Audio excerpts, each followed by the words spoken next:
Okay, for this baked apple recipe, I'm using my specialized German Römertopf, probably butchering that, clay apple baker.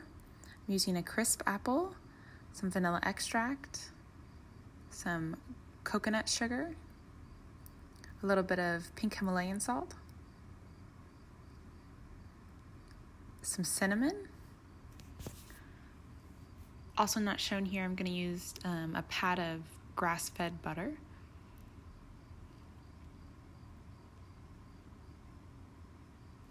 And then to stuff inside as well, I'm going to be using some raw pecan pieces.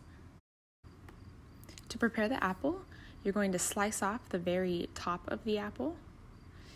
You could discard that or eat that. Of course, I don't throw it in the trash, I would just eat it. And then you need to core out the inside and take out the seeds. I don't have an apple corer, so here I'm using a potato peeler, and that works just as well. Obviously, if you have an apple core, that probably is even more efficient, but this will do. So I'm just working my way to the bottom. I'm not going to go all the way through, but probably towards the bottom.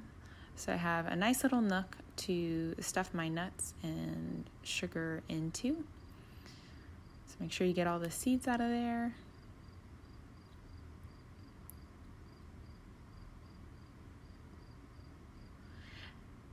And I did it to where I created about a 1-inch diameter hole in the apple so that you still have a good amount of the flesh of the apple to eat while having enough space to stuff some of the spices and the nuts in there.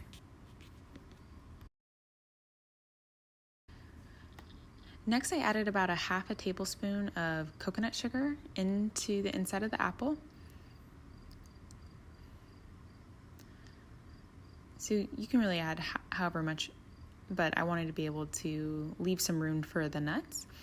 So here I added the pecan pieces. I just took a little handful, probably about 1 to 2 tablespoons, and tried to push it down inside as much as I could, but it's okay if it kind of hangs out the top. It actually gets really nice that way. So now I have my clay apple vessel. I'm going to place my apple inside.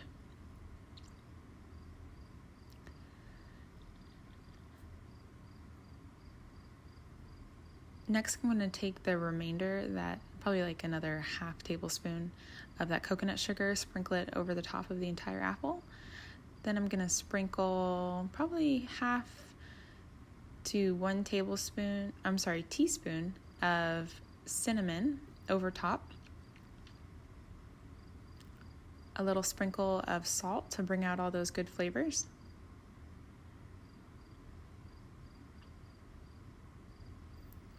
And a little bit of vanilla extract, probably about half a teaspoon, maybe a little more.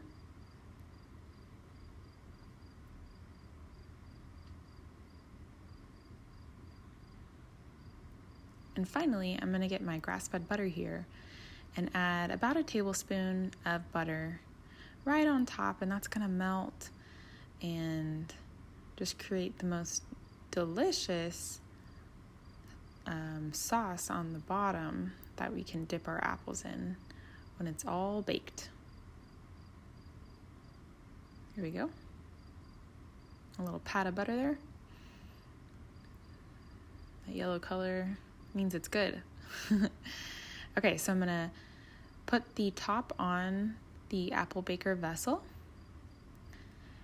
and I'm going to put it into my cold oven.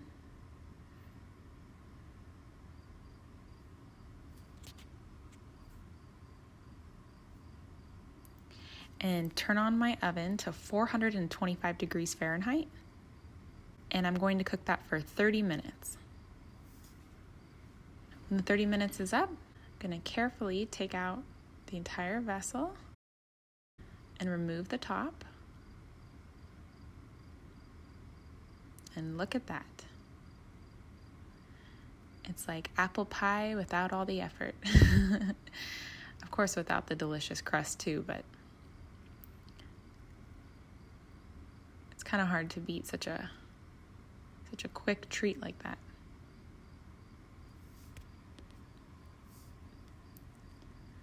So you can tell that the pecans have now been roasted.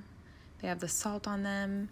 Everything's been caramelized, and the juices from the apple and from the spices have seeped all the way through the apple and run down to the bottom, creating just a delicious liquid at the bottom for dipping.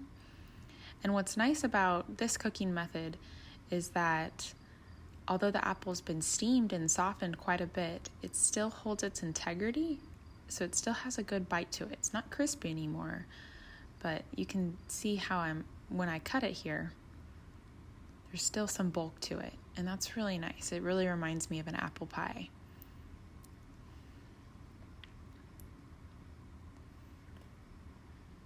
And the skin as well is quite delicious. It's really softened up. I'd recommend keeping the skin on, but you could remove it if you wanted to. And there we have it. Our German-style clay apple baker with our single-serve apple. I did share it with my husband and my daughter, but we had to bake another one because there just wasn't enough to go around.